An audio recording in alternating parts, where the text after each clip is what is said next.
The first thing you should know is that I had driven for 12 hours straight, rain on the windshield, the truck heavy with tools, and the little things my wife swore we couldn't forget, and I had one simple plan. Pull into the spot with the faded blue placard that had my name on it, drop the gear, call my sister, and sleep for maybe 5 hours before the demo crew showed up. I pulled up, turned off the engine, and there she was, a woman sitting sideways in my reserved spot with her feet out, sunglasses on, a peppermint latte balanced in the cup holder like a crown, looking for all the world like she owned the whole block. 3 sentences, and you know the kind of anger I'm talking about, the small, bright, animal kind that makes your jaw want to move before your head catches up. My name's Ethan Mercer, and this isn't a "she stole my spot" story for likes and outrage. It's one of those small-town unspoolings that ends up revealing something older and meaner than a bad parking job. That blue placard? It wasn't vanity. My wife broke her ankle 2 months back. We've been juggling doctors and contractors and nights at cheap motels while the house gets put back together, and that spot meant my van could sit close enough so I wouldn't have to hop on one leg carrying a bag of drywall. So when I tapped the window, polite but firm, and said, "Ma'am, that's reserved," the way she looked at me, slow, measured, like someone appraising the value of a piece of silverware, told a story before she spoke. "Is it?" she said, with a smile that was all teeth and permission. "Bet you'll be fine over there." She gestured to the curb like she was rearranging curtains. There was a beat when I thought about calling the desk, when I thought about honking, when I thought about that 12-hour drive and how tired I was. Instead, I walked up to the lobby, and that's when the second act started to peel open. The clerk, a short woman named Samira with an eyebrow ring and a patience that looked well-practiced, took one look at my face and said, "We'll handle it." She typed, made a face at the monitor, and then, with a politeness that was a little too clean, asked if I wanted to speak to the manager. The manager was a guy named Theo, who smelled like strong coffee and the kind of rules that were mostly invisible until someone decided to test them. He walked out with a tablet and the kind of smile that can be wielded like a scalpel. He asked the woman for her confirmation number. She told him she was visiting her friend. The manager checked the screen, and then he asked the other question, the one that makes entitled people twitch: "Can you show me a booking receipt?" That's when her smile faltered, not because she was guilty, but because she'd been counting on the room in her head being larger than the one in reality. Her voice hardened, and she said, "You can't speak to me like that. I'm on the community board." That line landed like a key on a wound. Community board, HOA, whatever label you want in a place like this. Those words are a kind of authority, a suggestion that your name carries weight and consequences. Theo blinked, not impressed. Samira raised the hotel policy on screen like a mirror. I watched the whole exchange from the lobby window, the way people gather without knowing they're forming an audience. There's a pressure anyone in public can feel when a scene starts to crank up. Phones come out, browsers glance. Someone leans a hip against a railing and picks a side with a look. I could feel it in my chest, the tiredness ready to become a kind of righteous fuel. When the woman Darla Penrose, as I'd later learn, refused to move, I felt my options shrink into 2. Escalate, or let her have it. I called my sister and whispered, "If she's still there when I get back, I'm not leaving." What no one expected was how quickly the second act turned. Darla's posture shifted as if a switch had been flipped. She shoved the door open and strode toward her car, and I could see, finally, the real reason she'd planted herself in my spot: control. She'd been a fixture in town politics for years, a woman who loved the water-cooler power of making rules and then bending them to suit her. The reserved sign was a tiny sign of ownership in a life spent claiming territory. When she opened her car door, she was talking in that fastened, performative way that tries to turn an argument into theater. "You don't have to be aggressive," she told me. "This isn't worth it." Then she leaned in, voice lowering, and that's when my skin went cold. She reached into her coat like she was pulling a phone, but for a flash I thought it was a knife. The crowd inhaled. I froze. Theo put his hand on his chest like he was starting a slow-motion arrest. Darla pulled out a pair of keys and a little pocket knife, small, useless for anything but cutting a box, and she flipped it open with a practiced motion. The motion was a threat because it asked everyone else to decide whether she'd already decided the rules. "Back off," she said, eyes locked on mine. "You think you can come in here and act like you own everything? I have a rule about fear. It'll whisper to you to do the stupid thing every time." I stepped forward, Not to get closer to a blade which, honestly, was ridiculous, but to close the space between the performance and the life that sat in my van. I said, as level as I could, "Put it away. This isn't the mall." Somebody in the back laughed a low, dangerous sound that both broke and held the tension.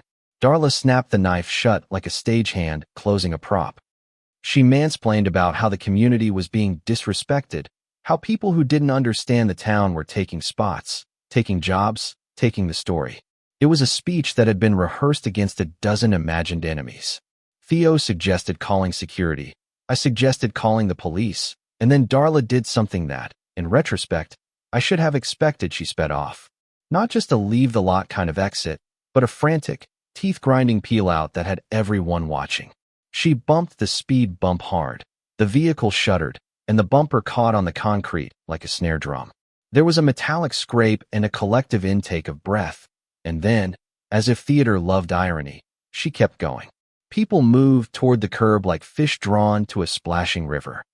I could hear someone say, "She's going to regret that," as though we all wanted to be both the chorus and the judge. That scrape, that small, expensive sound became the pivot for the third act. Darla's phone started blowing up with texts. People on scene were already taking video. The manager had the presence to call the number on file associated with the license plate. It turned out her plate had been flagged before for unpaid tickets in a nearby town. The police rolled in, not as a dramatic cavalry, but with the boring, efficient drag of duty. A young officer with tired eyes asked Darla for proof of registration, asked for a receipt.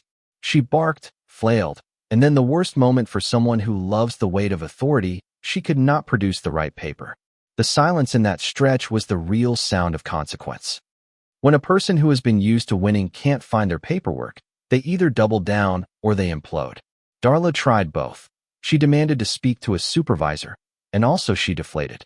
The officer asked, politely, to step away while they sorted the filings, and Darla, red-faced and furious, agreed, but muttered something about social media and lawsuits. In her hand, she still had the pocket knife, its little catch glinting. She put it away to fold her arms like a shield. Later, when she paid the tow and the fines after an argument that could have been on any small-town cable show, she stormed off into the drizzle with a final string of words that sounded like a promise. "You haven't seen the last of me." The crowd cheered, or maybe it was laughter, and I felt a strange hollowing out, like the after-echo of a theater piece. I should have felt triumphant. Instead, I felt tired, a deeper tired than the one you get from driving. That night I sat on the motel bed and thought about why this whole thing had gnawed at me. It wasn't the parking spot. It was the idea that someone could stand in a place meant for the vulnerable and declare themselves the center, that they could turn rules into tools and people into scenery. My anger mellowed into something like pity, and I realized pity was dangerous, because it invited you to condescend and then to ignore. I didn't want to be that guy, so I did a small thing. The next morning I went back to the lobby, and I thanked Samira and Theo for doing the job they were paid to do, which is a weird mix of civic and theatrical labor, and I left a note of appreciation on the desk. I also posted a short, simple note on the motel's review site, nothing viral, nothing vindictive, just the facts and a line about how sometimes rules are there for reasons that matter. It was satisfying the way a little soap in a sink is satisfying, necessary, and clean. But Darla's last line, "You haven't seen the last of me," hung over the week like a question mark. She posted a long, angry message about entitlement and targeting, with blurry cell phone videos and a lot of capital letters. Half the town lined up behind her because human nature loves a narrative, and half the town lined up behind the motel because people who run a place for a living know the math of hundreds of guests. The comments turned into a small, slow war of hashtags and memories. People who had been small and seen the sharp end of small-town authority chimed in with stories of their own, of reserved spaces, of rules bent for the well-connected, of small injustices that add up. In the end, nothing cinematic happened. There was no grand showdown, no final smiting. Darla kept her position in the community board, which surprised no one who knows how these things tend to calcify. I finished the job at the house. My wife walked on her own 2 feet again, and every now and then I would drive past that motel and glance at the blue placard in the spot, like it was a small flag planted in a territory I'd reclaimed one coffee at a time. If there's a real ending to this, it's messy. People are complicated, systems are stubborn, And sometimes the right thing is the small, boring thing showing up, thanking the people who do the work, standing your ground without turning the moment into a war. But I'll also say this. Power looks a lot less beautiful up close. It looks like a woman with perfectly coiffed hair, opening a tiny knife, and then closing it when she realizes everyone is watching. It looks like a community that argues in comment sections when it could be arguing in person. It looks like a man who drove 12 hours and got his life back, one careful, breathless inch at a time. So tell me, what would you have done in that parking lot? Was Darla justified in standing her ground? Or was she using community status as cover for being cruel? Do rules exist to protect the vulnerable, or are they just another thing the powerful can bend? Drop your thoughts below. I want to know which side you were on, because this town found its voice in the smallest of fights, and I'm still thinking about what winning really means.